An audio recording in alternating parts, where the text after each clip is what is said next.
अंकित और अनु भाई बहन थे।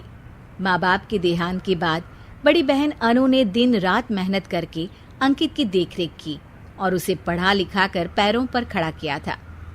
दोनों भाई बहन खुशी खुशी रह रहे थे। एक दिन, दीदी मुझे जॉब मिल गई है। अरे वाह भैया, तेरी मेहनत सफल हुई। मेरी मेहनत नहीं दीदी, आपकी मेहनत। अगर पापा के निधन के बाद मेरी जिम्मेदारी आप न उठाती तो ये सब नहीं हो पाता। मेरी सफलता सिर्फ आपके बलिदान की वजह से है दीदी। कुछ महीनों बाद अंकित की शादी सीमा से हुई। सीमा बड़ी ही चालाकी से अनु से मीठा मीठा बोलकर घर का सारा काम करवा लेती थी और खुद अंकित के साथ घूमा फिरा करती थी। वैसे तो वो सिर्फ खाना बनाने का काम ही घर में करती थी, लेकिन अब उसे उससे भी छुटकारा चाहिए था। इसीलिए एक दिन, दीदी मेरे हाथ का खाना अंकित को पसंद नहीं आता, क्या आप खाना बना दोगी प्लीज? अरे हाँ, ये भी कोई कहने की बात है, जरूर। सीमा इस बात से मन ही मन बड़ा खुश होती है और अगले दिन के झाड़ू पोछे के काम से छुटकारा पाने के लिए एक और तरकीब लड़ाती है। हॉल में जोर जोर से कराहने लगती है। उसके कराहने की आवाज सुनकर अनु हॉल में भागती हुई आती है। क्या हुआ सीमा? दीदी लगता है मेरी कमर अकड़ गई है। वो क्या है ना, मुझे झाड़ू पोछा करने की आदत नहीं है ना। मेरी मम्मी पापा ने मुझसे कभी ये काम नहीं करवाया। अरे कोई बात नहीं, झाड़ू पोछा ही तो है, मैं कर लिया करूंगी। ऐसे ही धीरे धीरे सीमा ने घर के सारे कामों का बोझ अनु पर डाल दिया। घर का सारा काम अनु करती थी, फिर भी सीमा को अनु से छुटकारा चाहिए था। इसलिए एक दिन वो अंकित के ऑफिस से लौटने से ठीक पहले ढेर सारे कपड़े लेकर धोने का नाटक करने बैठ जाती है। अरे सीमा, इतने कपड़े? अब क्या करूं, अकेली पड़ जाती हूँ। करना तो मुझे ही है ना। अरे दीदी से मदद ले लेती। अच्छा, ताकि सारा जमाना कहे कि भाभी बड़ी ननद से काम करवा रही है। और वैसे भी दीदी ने तो साफ कह रखा है मुझे कि तुम आज जो भी हो सिर्फ उनकी वजह से हो, इसीलिए अगर उनके बनाए इस घर में रहना है तो काम करना ही पड़ेगा। ये सब सुनकर अंकित को बहुत गुस्सा आ गया। उसने अनु को बुलाकर कहा, दीदी ये घर पापा ने बनाया था और इसमें मेरा भी हिस्सा है और मुझे वो चाहिए।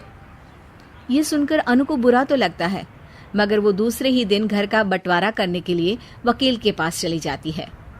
वहां से लौटते हुए अनु का एक्सीडेंट हो जाता है, जिससे वो दोनों पैरों से अपंग हो जाती है।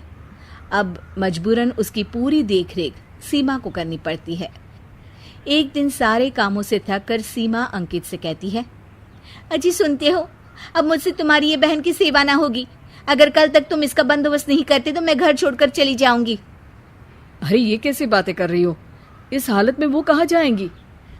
मैं कुछ नहीं जानती, बस कल ये इस घर में मुझे दिखनी नहीं चाहिए। अंकित अपनी बीवी की जिद के आगे हार मान लेता है और अनु को शेल्टर होम में छोड़ आता है। 3 महीने बाद, अजी सुनते हो, ये आपके लिए एक पार्सल आया है, ये लीजिए। अरे इसमें तो घड़ी है और एक चिट्ठी भी है। दिखाइए तो। अरे वाह, बड़ी ही सुंदर घड़ी है, लेकिन ये आपको भेजी किसने? पता नहीं, शायद चिट्ठी में कुछ लिखा हो। आशा करती हूँ ये घड़ी तुम्हें पसंद आएगी। रक्षाबंधन की बहुत शुभकामनाएं, तुम्हारी दीदी अनु। चिट्ठी पढ़कर अंकित की आंखें भर आती है। मैं दीदी को लेने जा रहा हूँ सीमा। अरे घड़ी भेज तो दी उन्होंने, अब क्यों जाना उनके पास? देखा सीमा, दीदी हमसे दूर जाकर भी हमारे बारे में ही सोचती है, और एक हम है जो उनकी सेवा से बचने के लिए उन्हें शेल्टर होम छोड़ा है। तुम्हारी बातों में आकर मुझसे ये क्या पाप हो गया? मैं जा रहा हूँ दीदी को लेने, और जब मैं वापस आऊं तो तुम मुझे हमारे घर में मत दिखना। इतना कहकर अंकित अनु को लेने निकल जाता है। वहां पहुंचकर, दीदी मुझे माफ कर दो, मैं तुम्हें लेने आया हूँ। भाई आज तो राखी है, आज तो मैं मना कर भी नहीं सकती। दोनों घर पहुंचते हैं। अरे सीमा, तुम अभी तक यहीं हो? निकल जाओ इस घर से। अरे वाह अंकित, फिर वही गलती कर रहे हो तुम। सीमा, तुम कहीं नहीं जाओगी। दीदी मुझे माफ कर दो, मुझसे गलती हो गई। सीमा, आज ये समय माफी मांगने का नहीं है, राखी की तैयारी करने का है। चलो तैयार हो जाओ, तुम्हारे भैया के घर भी तो जाना है ना। ये सुन सीमा अनु के गले लग जाती है।